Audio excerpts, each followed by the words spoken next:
Hey everyone, it's Hazel here from the New House Family blog. I thought I'd start doing a video diary of the garden. So we were growing most of our own fruit and veg. We were striving towards self-sufficiency, and my back garden was a place of tranquility. It was a place where I came out to de-stress. It was a place where the kids could come and learn. And 2020 was an awful year for all of us. Obviously, COVID ravaged the nation. It was the nation, the world. It was everyone was affected. But for me, it was a bit more than that. I went through a really shit divorce from my partner of 10 years. Got 4 kids together, and it all ended quite messily. And my garden, which was my pride and joy, actually became something I resented and I hated. I ended up basically ignoring it, and it turned into just a wasteland of weeds and brambles and rubbish. Whereas a year before, it was this amazing place that was full to the brim of fruit and veg. It looked amazing. There was not a thing out of place, and it was a space that we could all enjoy as a family. Now I'm trying this year to get the ground back to being able to grow stuff on.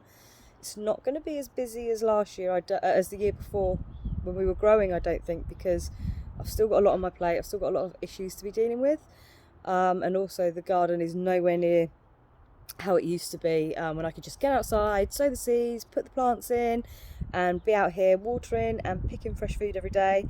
I think it's going to be a lot more hard work this time round. So I thought I'd like to give you a bit of a tour of my garden.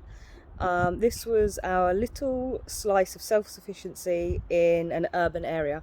We don't live in a big town. It's still a relatively small town, though it is growing.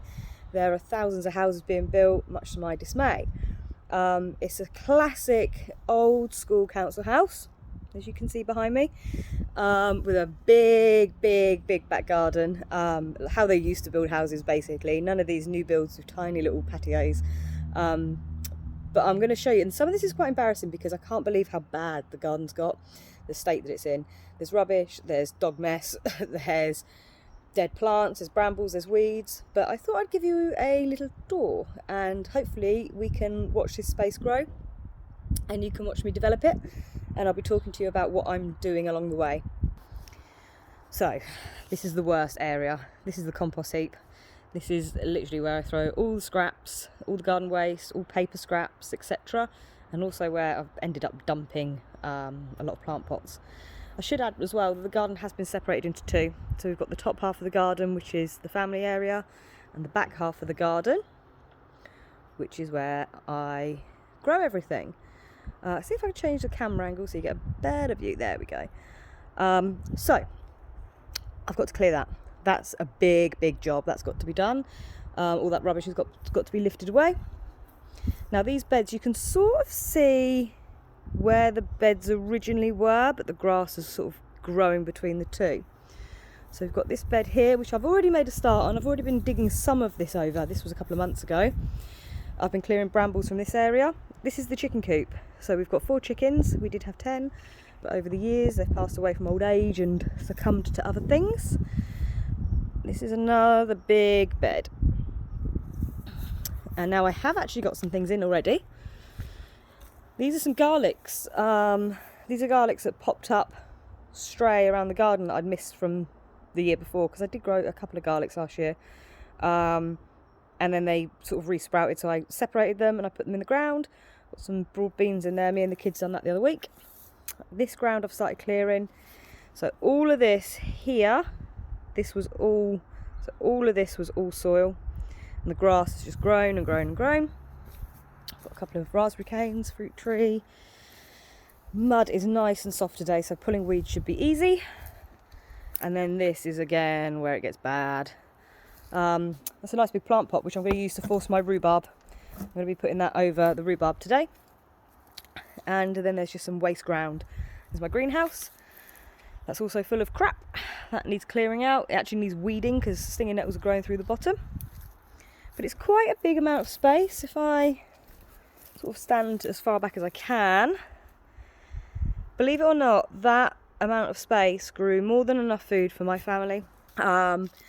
We were growing enough to eat meals every day, loads of fruit and veg. We were mostly vegetarian back then. The only food we were really buying was things that I couldn't grow, like flour, and meat obviously. And all that land produced more than enough, and I was even selling it and giving it away to friends, which is where I'd like to get back to at some point this coming year. I want to get back to the point where I have surplus and I can share, and I'll have my little table out the front of the house again selling fresh fruit and veg.